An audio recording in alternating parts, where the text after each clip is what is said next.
चैतन्याय कृष्ण प्रेम प्रदायते कृष्णाय कृष्ण चैतन्य नाम्ने गौरतिसे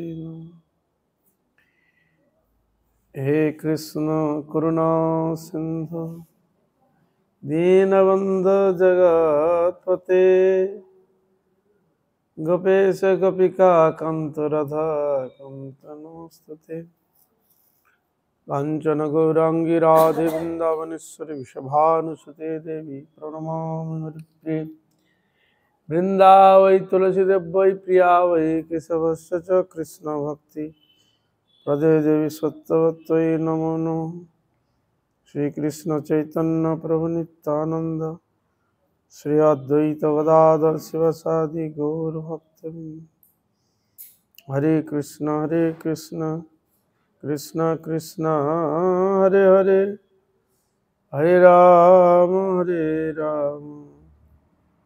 राम राम हरे हरे। सर्वप्रथम अस्मदीय गुरुपाद पद्म जगद्गुरु नित्यलीला प्रविष्ट शिल भक्ति वेदांत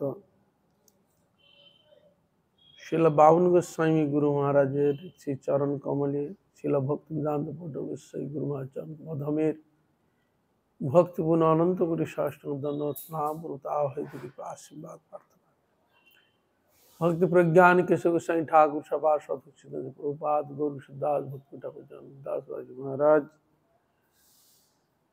रसिकानंद प्रभु जगन्नाथ दास बाजी महाराज भक्ति माधव गोस्वामी महाराज सपरिकर गौर निताई सपार्श राधा विनोद बिहारी भगवदवतार जुगन तदीय परिकर बिंद गंगा देवी महारानी भक्ति देवी भक्ति शास्त्र जीव चरण कमलिया धमीर भक्तिपूर्ण अनंत कोटि साष्टांग दंडवत प्रणाम पूर्वक ताहादेर अहित कृपा आशीर्वाद प्रार्थना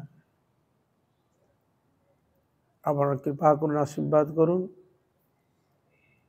যেন নিত্যকাল হরিগুরু বৈষ্ণবের মহিমা গুণগান কীর্তন করে আমার নরাধম পাপিষ্ঠ জন্মবিদান ধন্যবাদ হয়ে আছেন হইবে না প্রভু যত দাস সবার চরণ বন্ধ দন্তে করি ঘাস। परम पूजनीय वैष्णव उपस्थित सकल भक्तबिंदर चरणे ये अधमेर यथायोग्य धन्यवाद पंक्ति ज्ञापन पूर्वक আপনাদের অহৈত কৃপা আশীর্বাদ প্রার্থনা করি আপনারা কৃপা করুন আশীর্বাদ করুন যেন নিত্যকাল হরি গুরু বৈষ্ণবের মহিমা গুণগান কীর্তন ব্রাহ্মণ রাধম পাপিষ্ঠ জনকে যেন আমি ধন্য করতে পারি হইয়াছেন হইবেন প্রভু যত দাস সবার চরণ বন্ধু জয় শ্রী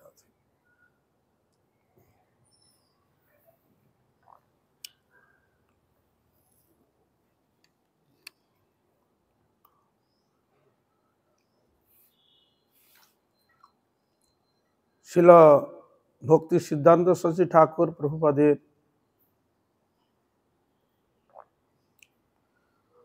অন্তরঙ্গ প্রিয় পার্ষদ শিল ভক্তি দ্বৈত মাধব গোস্বামী মহারাজ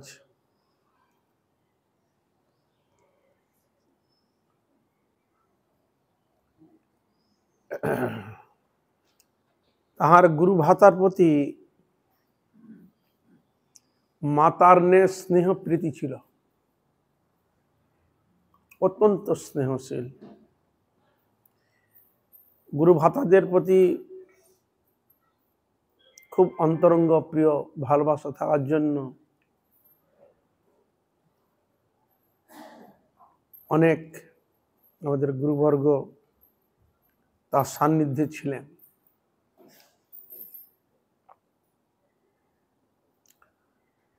তিনি অত্যন্ত ভক্তি সিদ্ধান্ত শশী ঠাকুর প্রভুপাদের ন্যায় শ্রীমন চৈতন্য মহাপ্রভু যেমন হরিনাম সংকীর্তন প্রচারের মাধ্যমে মহাপ্রভুর কথাকে বিস্তার করেছিলেন জানিয়েছিলেন ছিল ভক্তি দ্বৈত মাধব গোস্বামী মহারাজ তিনি যে সব জায়গা প্রচার করতেন খুব বিশাল ভাবে नाम संकीर्तन उद्दंड नृत्य हरिनामे कीर्तने एकबार पुरो भावे भावायित हये विशेषभावे प्रचार करेছিলেন। তাহার प्रचार प्रसार বহুদূর পর্যন্ত বিস্তৃত হয়েছিল। তাহার প্রতিষ্ঠিত অনেক মঠ রয়েছে, যেমন ত্রিপুরা জগন্নাথ মন্দির আছে নামপুরা, খুব ত্রিপুরা, ত্রিপুরেশ্বরী রয়েছে ত্রিপুরা কাছাকাছি, তো উনিও ওখানে মঠ রয়েছে। কামাখ্যা, কামাখ্যা যে আসাম যে কামাখ্যা, সেখানেও তাহার মঠ মন্দির বিস্তার মানে প্রচার নিমিত্ত করেছেন। এবং শ্রীধাম পুরীতে নারায়ণ ছাতা, যেখানে রথ দাঁড়ায় ছিল মাধব গোস্বামী মহারাজ, ওই জায়গাটা অত্যন্ত মানে কঠিন হয়েছিল, যেহেতু ভক্তি সিদ্ধান্ত শ্রী ঠাকুর প্রভুপাদের তাহার কৃপা আশীর্বাদ ধন্য স্থান, তিনি অনেক কষ্টে ওই জায়গাটাকে উদ্ধার করে তাহার স্মৃতিসৌধ মন্দিরকে তিনি স্থাপন করেছেন। এবং শ্রীধাম বৃন্দাবনে মথুরা রোডে বিশাল ভাবে মহাপ্রভুর প্রচার কেন্দ্র প্রকাশ করেছেন বহু জায়গায়। তা শ্রীধাম নবদ্বীপ মায়াপুরে তো তাহার সমাধি স্থল বিশাল মন্দির রয়েছে। শিল মহারাজ অত্যন্ত মহাপ্রভুর কথা বিপুলভাবে প্রচার করেছেন, বিপুলভাবে। তার প্রচার বৈশিষ্ট্য এই ছিল, তিনি যেখানে যেতেন নগর সংকীর্তনে তিনি বেরোতেন। সন্ন্যাসীগণকে নিয়ে, ব্রহ্মচারীগণকে নিয়ে, অনেক ভক্তগণকে নিয়ে বিপুলভাবে হরিনাম সংকীর্তন প্রচার করেছিলেন।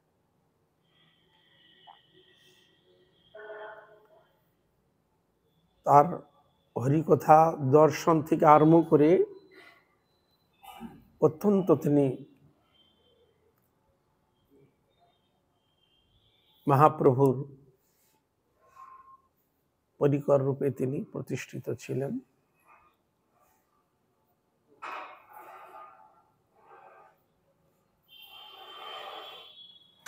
আর শিল ভক্তি দ্বৈত মাধব গোস্বামী মহারাজ, তিনি আজকের তিথিতে দিনে তিনি স্বধামে গিয়েছিলেন।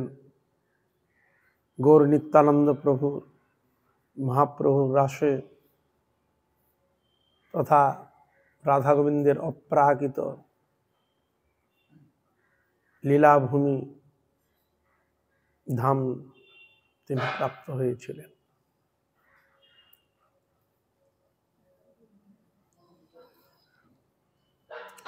আর শ্রী মাধব গোস্বামী মহারাজের অনেক দিব্য চরিত্র রয়েছে।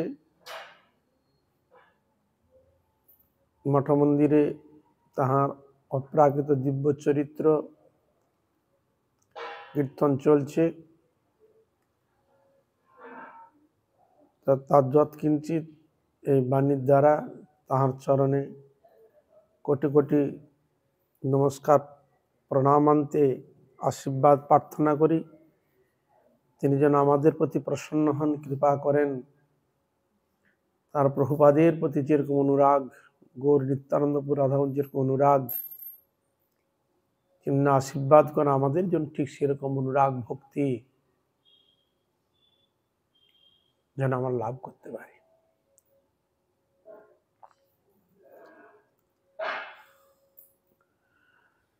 শিল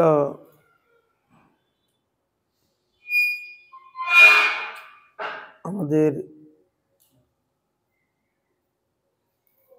নিত্য ভগবত পার্ষদ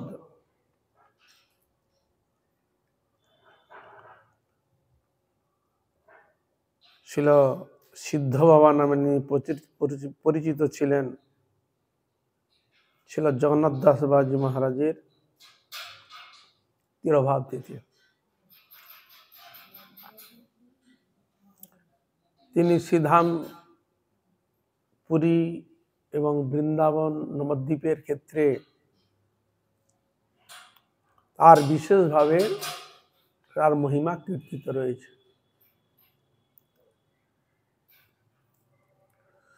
জগন্নাথ দাস বাবাজি মহারাজ তার অনেক বয়স হয়েছিল, এমন তার চোখের ভ্রু একবারে নিচে, মানে এমন ভাবে দেখতে গেলে ভ্রুটাকে তুলতে হবে, তুললে তবে দেখা যাবে, নাহলে দেখা যেত না, এরকম হয়ে গেছিল, বয়স খুব হয়েছিল। আর অত্যন্ত ভক্তিপরায়ণ, হরি নামে হরি কীর্তনে নিজেকে সবসময় ডুবিয়ে রাখতেন, চেতনে ডুবিয়ে রাখতেন তিনি।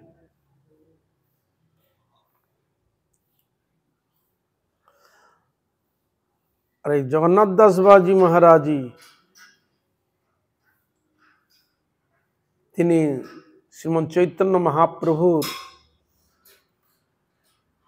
এই জন্ম ভিটা শ্রীধাম মায়াপুরে যে রয়েছে, সেই স্থানকেই ইনি নির্দেশ করেছিলেন। একদিন ছিল ভক্তিবিনোদ ঠাকুর, তিনি সরবগুঞ্জের ওপারে খড়ি নদীকে যমুনা স্বরূপ স্থানে সানদ সুখদ কুঞ্জ,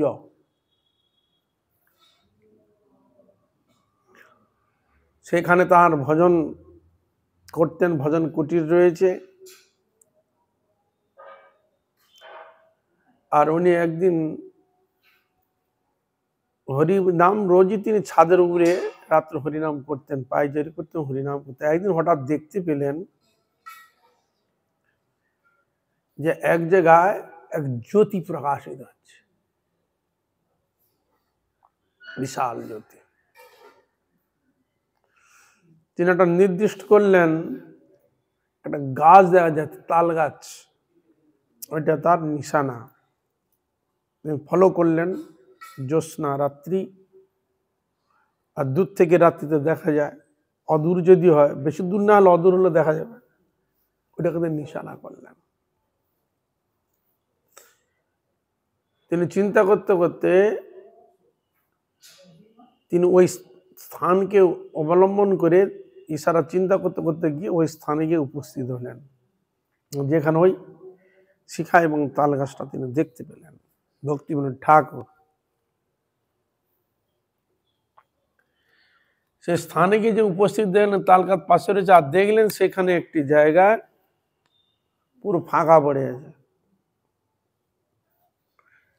তখন অনেক মুসলমান ভাইরা ওখানে আশেপাশে ছিল, সব জায়গায় চাষ হয়েছে, কিন্তু ওখানে চাষ নাই, মানে কোনো সবজি খেতে কিছুই নাই। ওনারা বলেন এখানে চাষবাস এখানে হয়নি কেন, কি ব্যাপার? না বলে আমরা যা লাগাই, সবজি বীজটি যা লাগাই হয়ে যায় তুলসী গাছ, বুঝলেন? যা লাগা হয়ে যায় তুলসী বন হয়ে যায়। তা তুলসী বন যখন হয়ে যায়,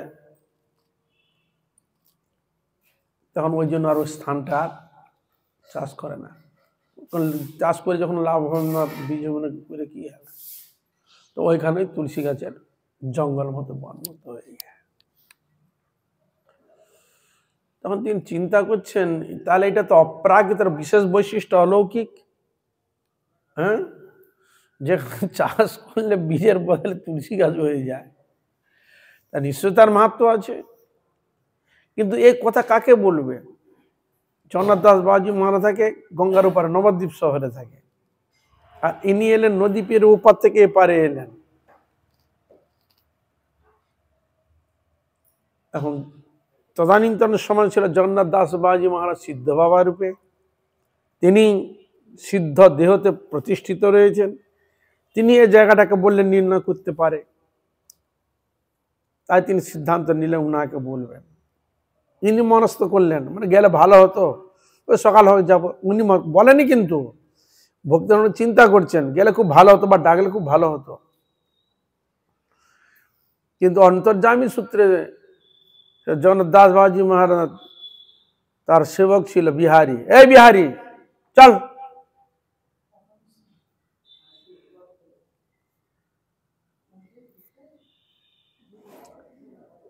গঙ্গ করছে কি যেন মানে অনিচ্ছা এরকম ভাবনা, বলে তুই যাবি না? তো আমি যাই।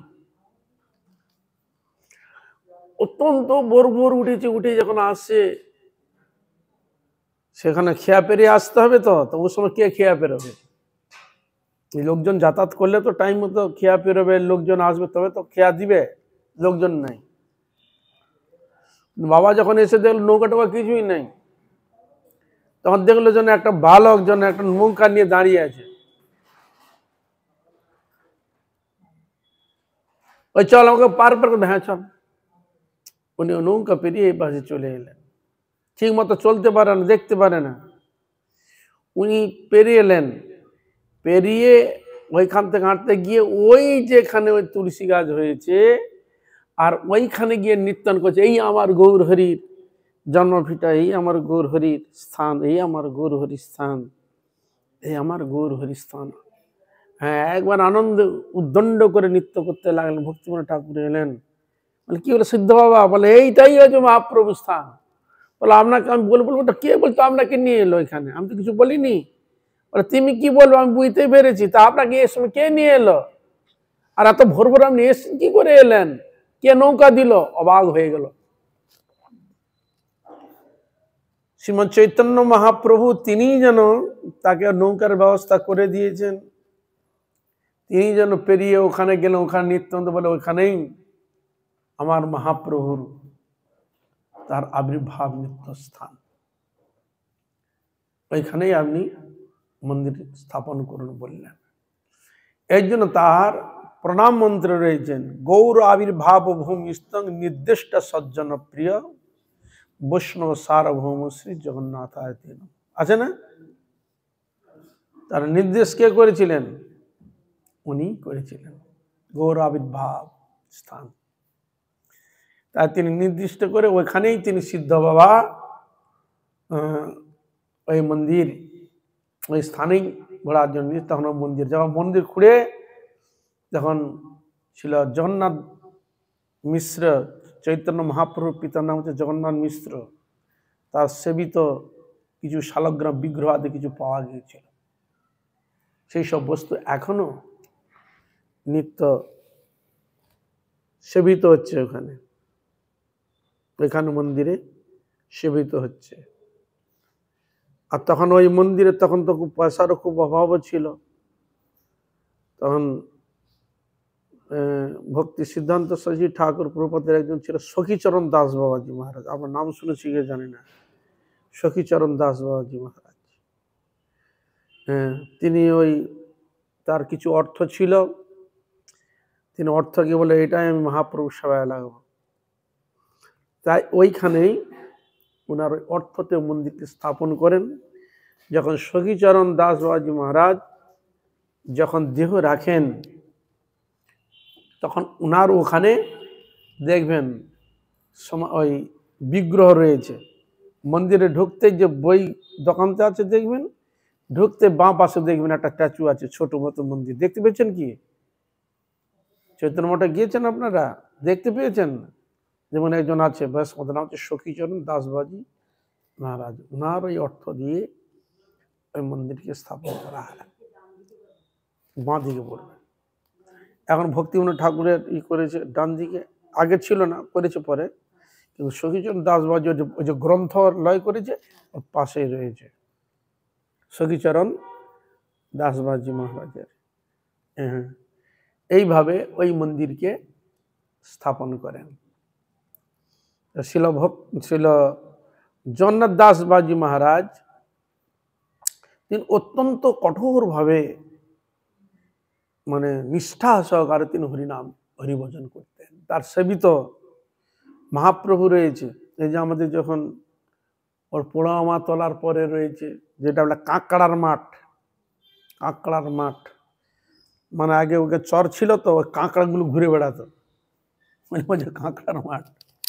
হ্যাঁ, ওইখানে জগন্নাথ দাস বাবাজি মহারাজের সমাধি মন্দির ওখানেই রয়েছে, আর ওইখানেই ওনার সেবিত বিগ্রহ রয়েছে।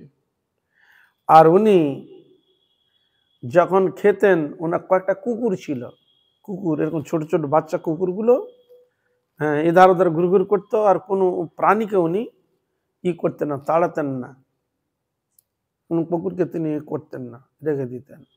আর খাওয়ার সময় ওই একই পাতেই তিনি গ্রহণ করতেন, এই প্রসাদ নিয়ে আয় খাবো,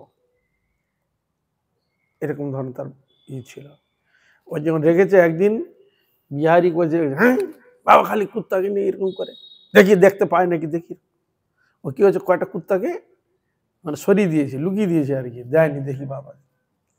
খেতে যখন দিয়েছে তখন গুলছে, এক দুই, এই বিহারে এই আর গুলো রেখেছি কোথায়, বলে তো আছে সব, হাট দুষ্টুমি করতে জায়গা পাচ্ছি কোথায় নিয়ে,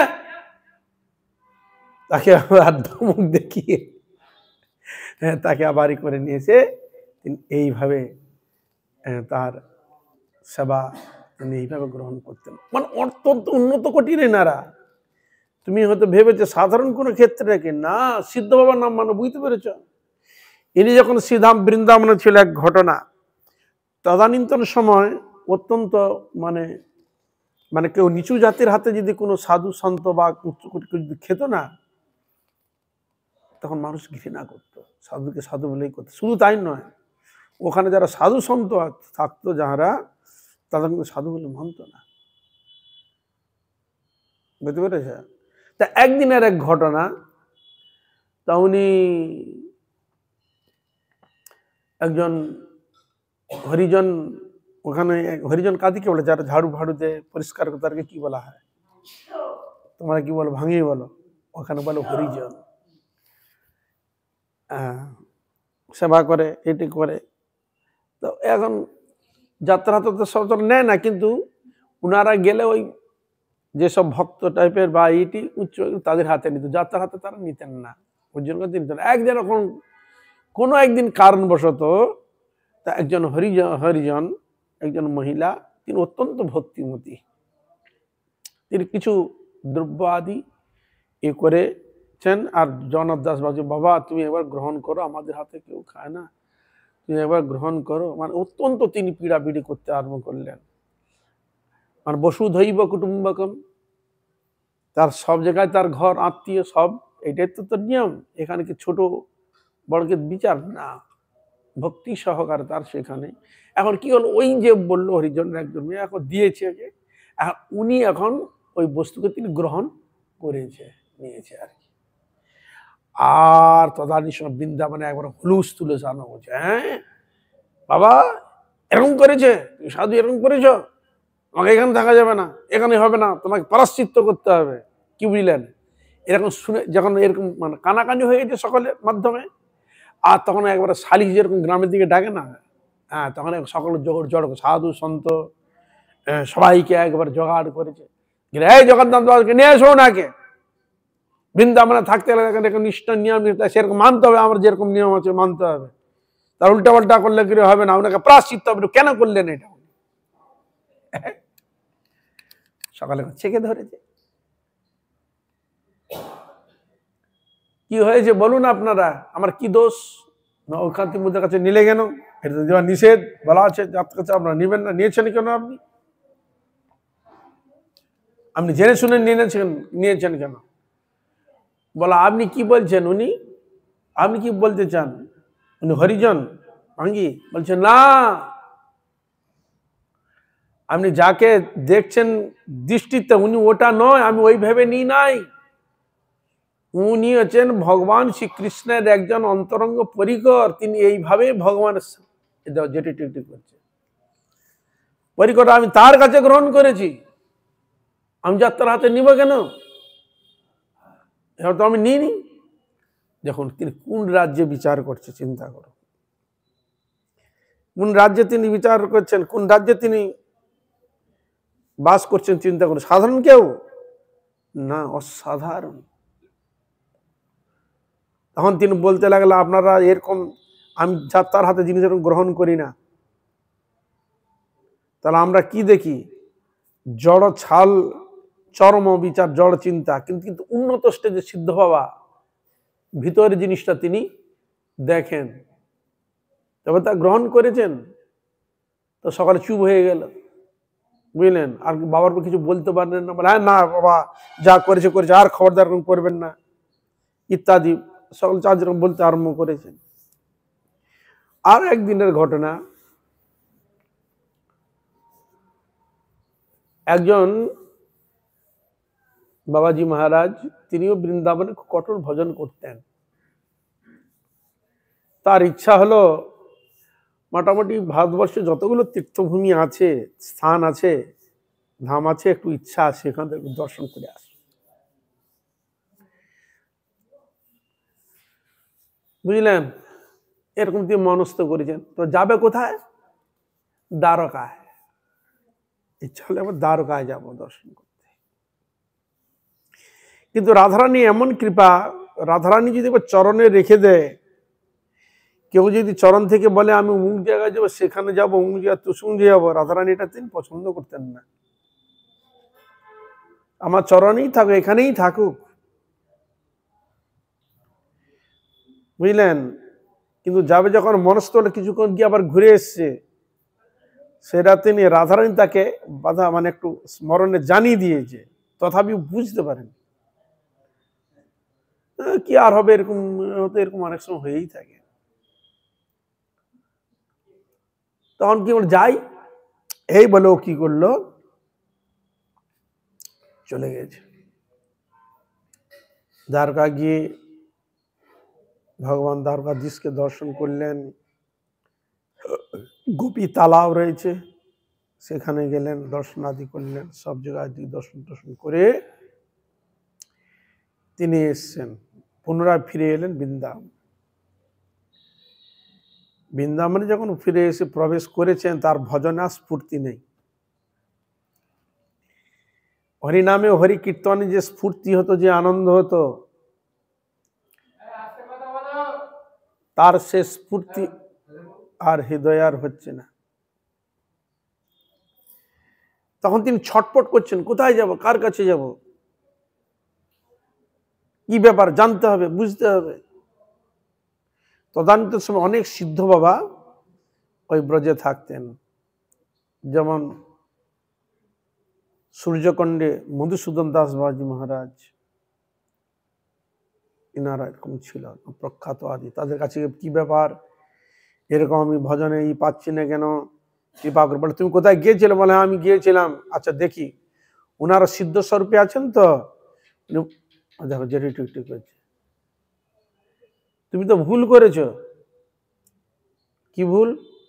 তুমি যখন যাবে বলেছিলে, তোমাকে আগের দিন রাধারানী তোমাকে জানিয়েছিল, তুমি সেটা বুঝতে পারোনি, তুমি ই করে গেলে কেন? তুমি জানো না রাধারানী চরণে থাকলে তিনি তার চরণ ছাড়া করেন না, চরণ রাখতে, আর তোমরা তার চরণ ছেড়ে চলে যাচ্ছে, এই সে তন্ত্রভাবে চলে যাবে। আর যখন যাবে বলে গিয়েছিলে, আগে যেমন কেউ কোথাও গেলে বাবা মা যারা আছে তাকে বলতে যায় না যে যাই, আর গুরুজন, আর কেউ যদি যায়, গুরুজন যারা রয়েছেন তাদের কাছে অনুমতি নেয় যে যাব, আপনারা অনুমতি দেন, নাই কিনা? যেমন আমরা দেখতে পাই চাপাল গোপাল, হ্যাঁ, শিবাস পণ্ডিতের বাড়িতে কি করলো, রক্ত ফুল দিয়ে চলে গেল না, হয়ে গেল, কি হলো, কুষ্ঠব্যাধি হয়ে গেল চরণে।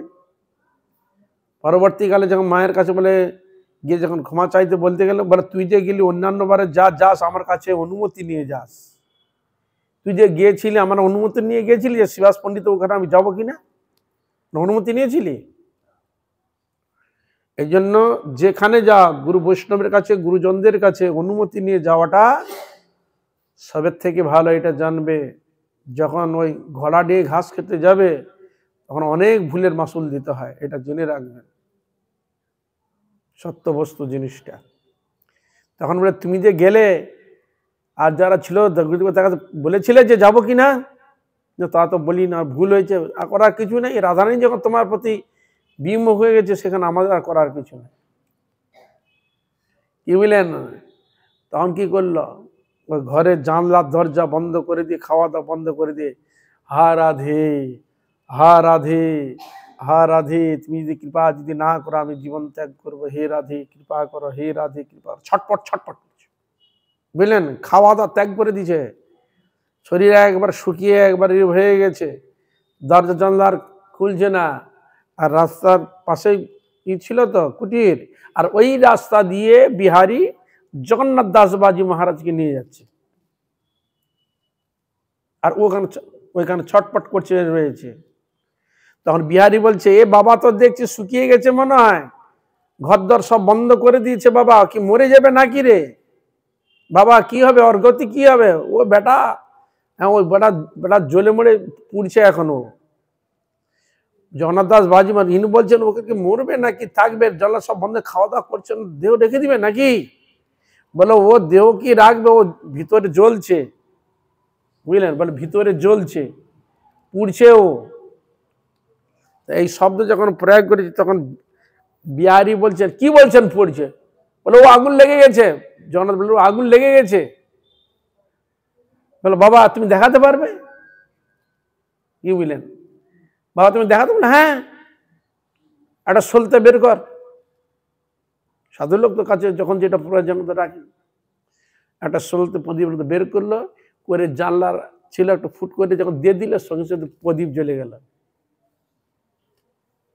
সলতা জ্বলে গেছে, সলতে সলতে জ্বলে উঠল। দেখলি তো? হ্যাঁ দেখলি কি হলো, দেখলি?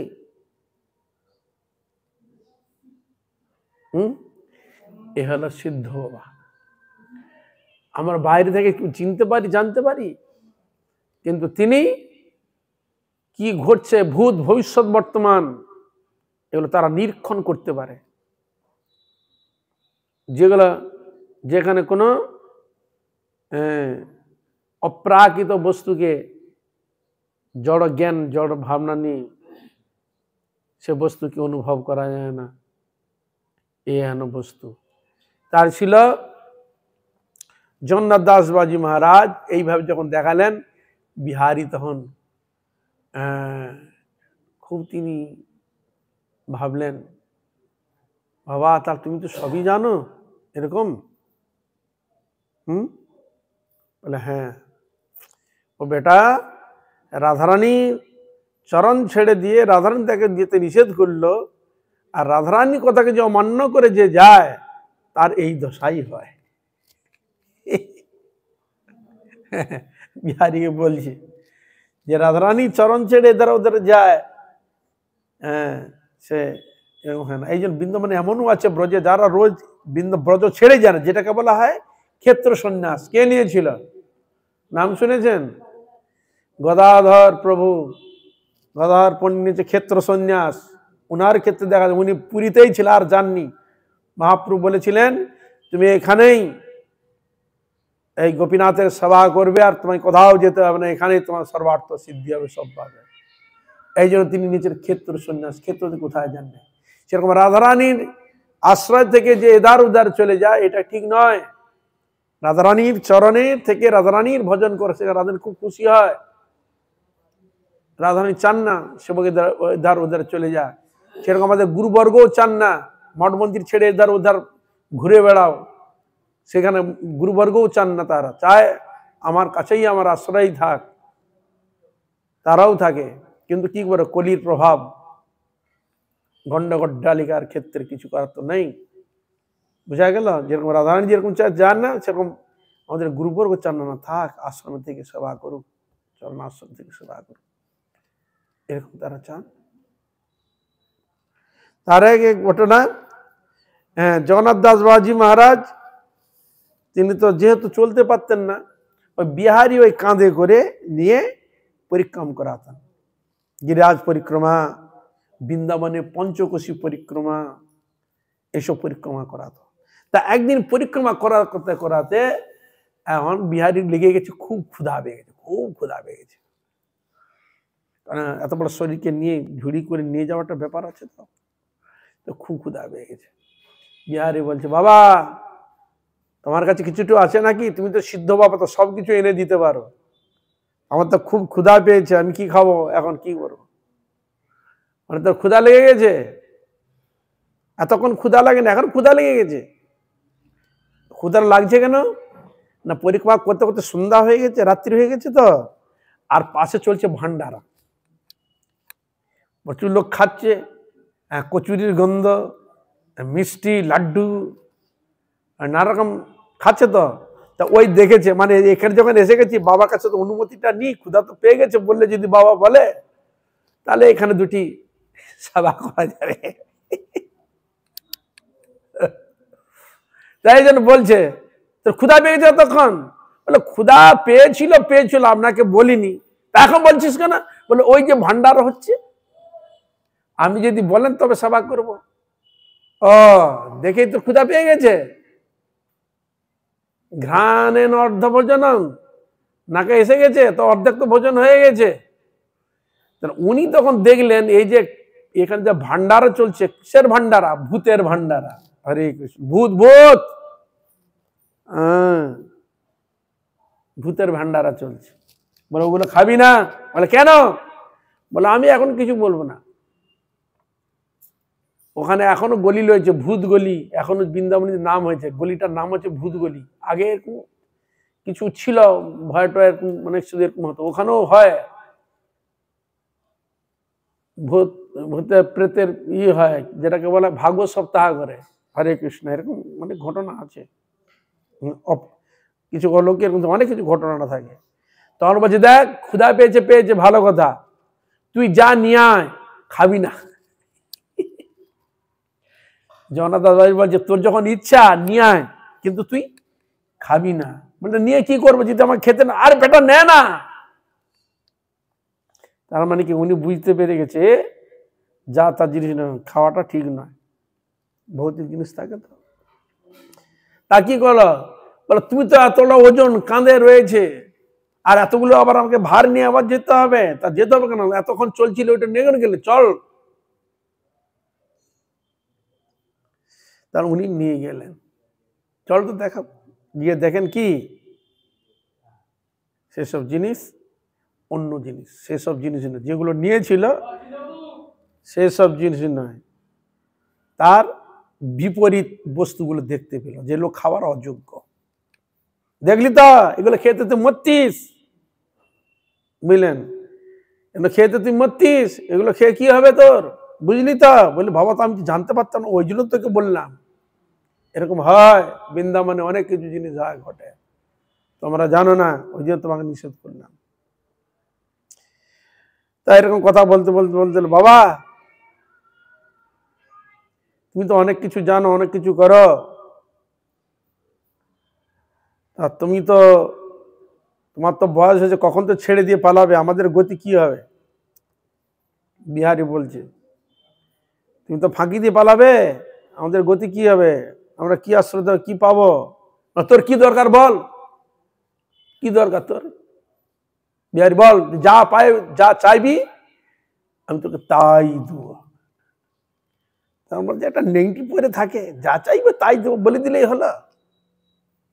নেংটি পরে থাকে, হ্যাঁ, আর সে না বলছে যা চাইবি তাই দেবো, দিতে পারে টাকা পয়সা, সোনা দানা, বা তুই লিবি কি বল না।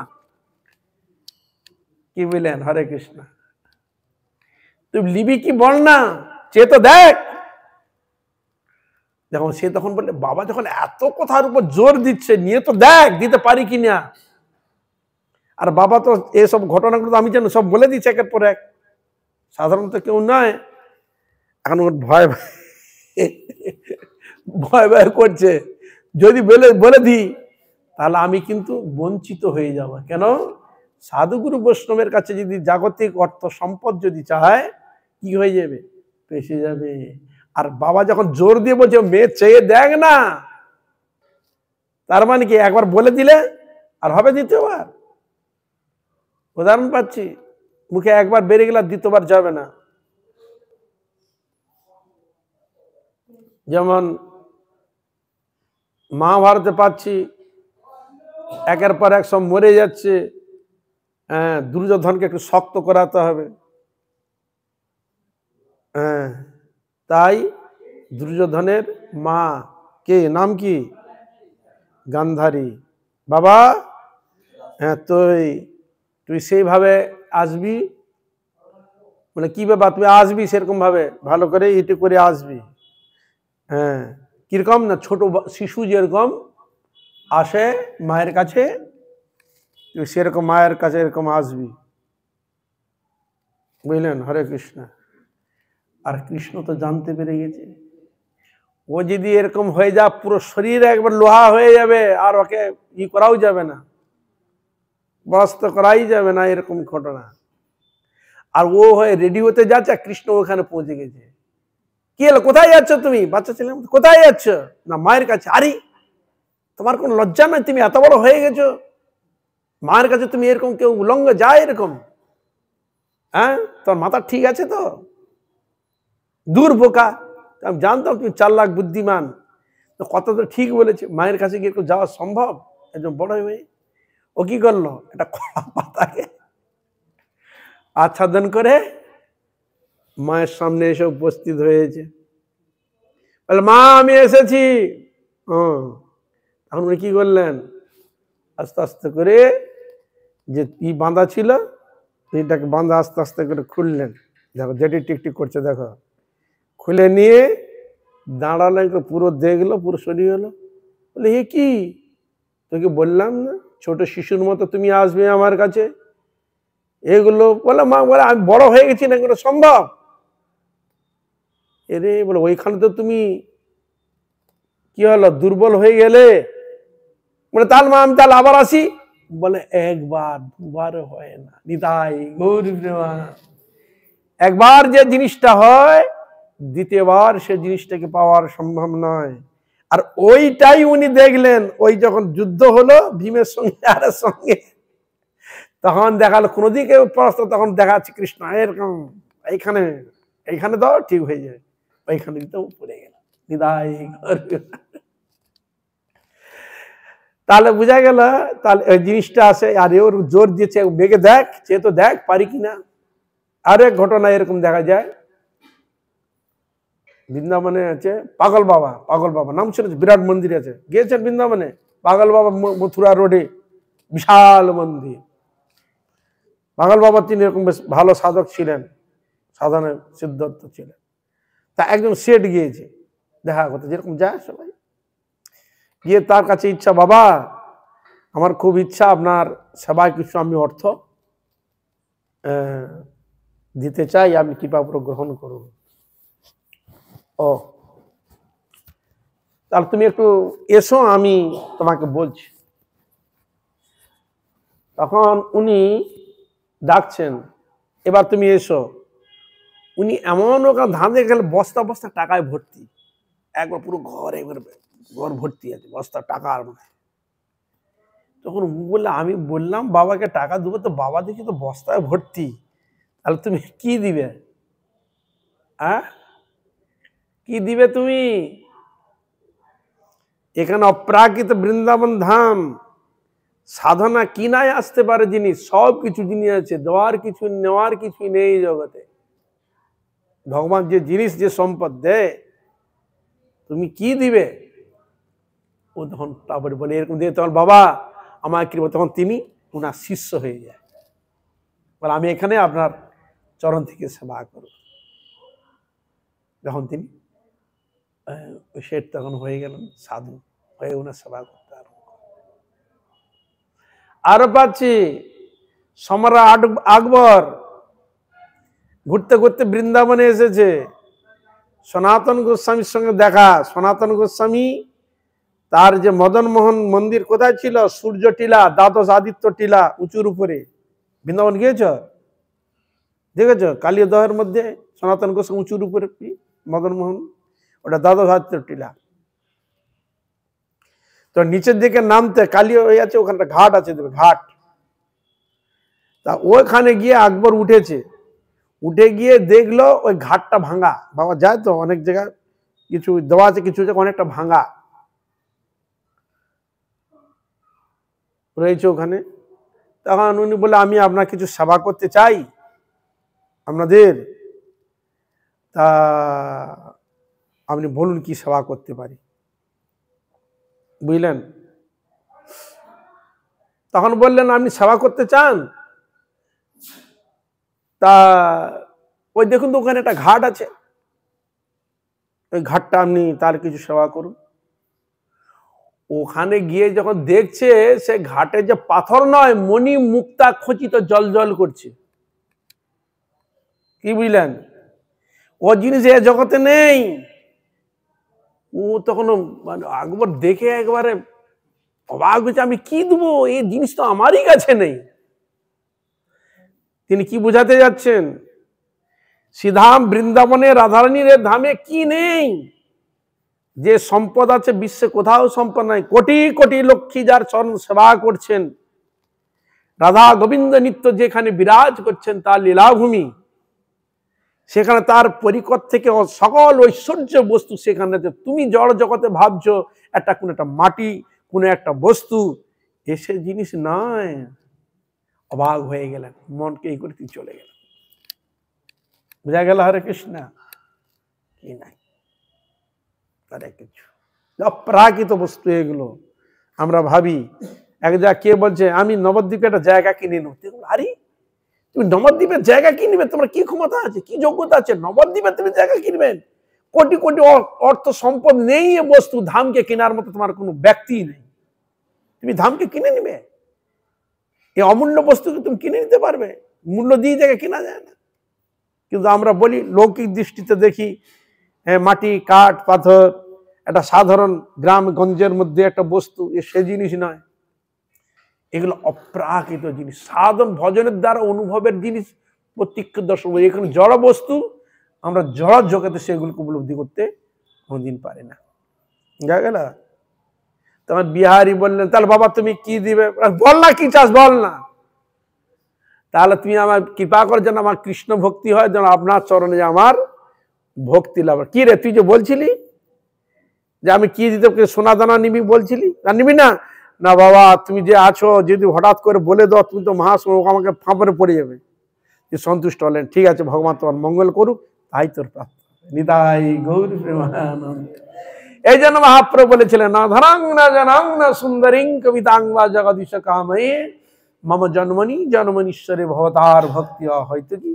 তো এই যেন গুরু বৈষ্ণব প্রতি, ভগবানের প্রতি যেন অহৈতুকী প্রেম ভক্তি যেন লাভ করতে পারে, এই আশীর্বাদ এ করুণা আমার প্রতি বর্ষণ করো, আর আমি কিছু চাই নাই। বুঝা গেল? তা এই হলো জগন্নাথ দাসজি মহারাজের অনেক কিছু, তার অলৌকিক এরকম লীলা তিনি প্রদর্শন করেছিলেন। তাদের সাধন ভজনে এমনও দেখা যায়, খাওয়াদের কোনো চিন্তা, সারাদিন ভজনের মধ্যে নিজেকে ডুবিয়ে রেখেছেন। ক্ষুধা পাচ্ছে, ওই কিছু জুল্লো জুল্লো কিছু চাল আছে, চালকে একটা ন্যাকড়ার মধ্যে বেঁধে জলের মধ্যে ডুবিয়ে রেখে দিয়েছে। চালকে যদি জলের মধ্যে ন্যাকড়া ডুবিয়ে রাখে কি হবে, ফুলে যায় না? ফুলে নরম হয়ে যায় না? হ্যাঁ, সেগুলো খেয়ে চিবিয়ে 1 গ্লাস 2 গ্লাস জল খেয়ে পেট ভরে ভজন করেছে। আর আমরা এত চব্য পেয় কত কি পেয়ে সে সুখে ই করে আরাম করে যেতে পারছি না।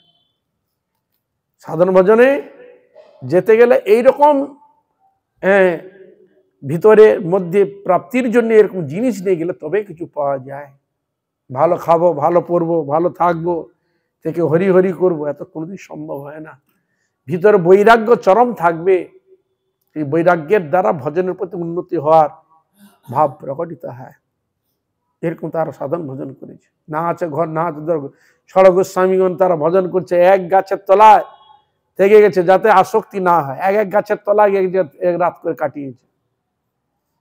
ক্ষুধা পেয়েছেন, বাড়িতে একবার গিয়েছেন কোথাও, ওই মাঠা, 1 গ্লাস মাঠা খেয়ে সারাদিন সাধন ভজনে কাটিয়েছেন।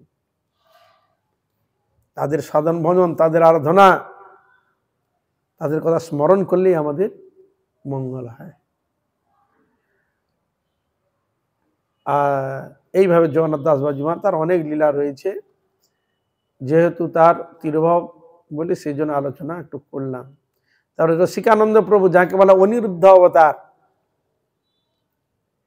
রসিকানন্দ প্রভু, শ্যামানন্দ প্রভুর শিষ্য, নাম শুনেছেন তো, অনিরুদ্ধ। ইনার বিরাট পরাক্রম। তদানীন্তন সময় প্রচারের সময় অনেক বাধা বিপত্তি ছিল, অনেক বাধা বিপত্তি। মানে তখন চরম, মানে কি মানে যেটাকে বলা হয় মানে মানে বিরোধী থেকে আরম্ভ করে নানা রকম মানুষের চিত্তবৃত্তি ভাবনা ছিল। সাধারণ ভজন মনও যেত না, তার বিরোধী প্রকট করত, অনেক কিছু হতো, বিরুদ্ধাচরণ করত। সেই অনর্ধা তিনি এরকম মানুষের শরীরের মধ্যে নানা রকম দুর্ভাবনা, তার দর্শন দ্বারা শরীরকে একবারে পবিত্র করে তার দিকে হরিভজন নিয়ে এসেছিলেন, বুঝলেন। তাদের পরাক্রম, কাম, ক্রোধ, লোভ, মোহ, মদ, মাৎসর্য দ্বারা মানুষ যেরকম নিজেকে খুব করে, তিনি তার পরাক্রম ভাব প্রকট করে এরকম মনুষ্যকে, হিংস্র প্রবৃত্তির মতো ব্যক্তিকে এরকম তার কৃপা শক্তির দ্বারা অনেক বৈষ্ণব করেছিলেন, হরিভজনে নিয়ে এসেছিলেন। এরকম তার অনেক পরাক্রম রয়েছে লীলা কথা। যেহেতু সময় আমার নেই আর বলবার, সময় অতিবাহিত হয়ে গেছে, তাই রসিকানন্দ প্রভু, জগন্নাথ দাস বাবাজি মহারাজ, শিল ভক্তিবেদান্ত মাধব গোস্বামী মহারাজ এবং সকল গুরুবর্গের, সকল বৈষ্ণব চরণে পুনঃ পুনঃ দণ্ডবত প্রণাম। আপনারা কৃপা করুন, আশীর্বাদ করুন, যেন এইভাবে হরিগুরু বৈষ্ণবের মহিমা গুণগান কীর্তন করে আমার নরাধম পাপিষ্ট জনকে যেন আমি ধন্য করতে পারি। তারা যে আমাদের প্রতি প্রসন্ন হন, কৃপা করুন। তারা যেভাবে জীবকে কৃপা করেছেন, ভক্তি আদি দিয়েছেন, ভগবানের সেবায় নিযুক্ত করেছেন, আমাদের প্রতি সেরকম কৃপা বর্ষণ করে আর তাহাদের চরণ যেন আমাদের আকর্ষণ করেন, স্থান প্রদান করেন, এইটাই প্রার্থনা। এখানে রহিল গ্রন্থ অমৃত লহরী, গৌর প্রেমানন্দে সবাই মিলে বলুন গৌর হরি। হরে কৃষ্ণ কৃষ্ণ কৃষ্ণ কৃষ্ণ হরে হরে, হরে রাম রাম রাম হরে হরে। কৃষ্ণ কৃষ্ণ কৃষ্ণ কৃষ্ণ হরে হরে, হরে রাম রাম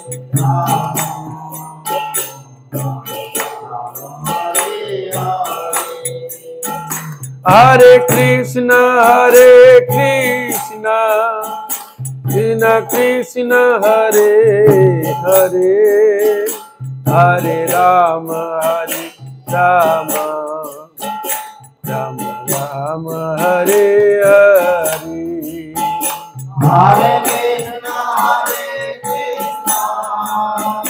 कृष्ण कृष्ण हरे हरे, हरे राम राम राम हरे हरे। बोलो हरे कृष्ण कृष्ण कृष्ण हरे हरे, हरे राम राम राम हरे हरे। हरे कृष्ण कृष्ण कृष्ण हरे हरे, हरे राम राम राम हरे हरे। हरे कृष्ण कृष्ण कृष्ण हरे हरे, हरे राम राम राम हरे हरे। हरे कृष्ण कृष्ण कृष्ण हरे हरे, हरे राम राम हरे कृष्ण कृष्ण कृष्ण जय गौर हरि बोल, हरि बोल, हरि बोल, हरि बोल,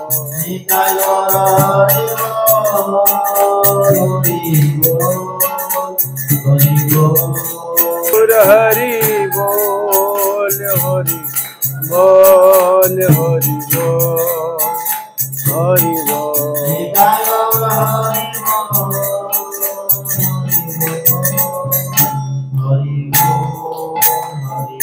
हृदय गौर प्रेमानंदे हरि हरि बोला।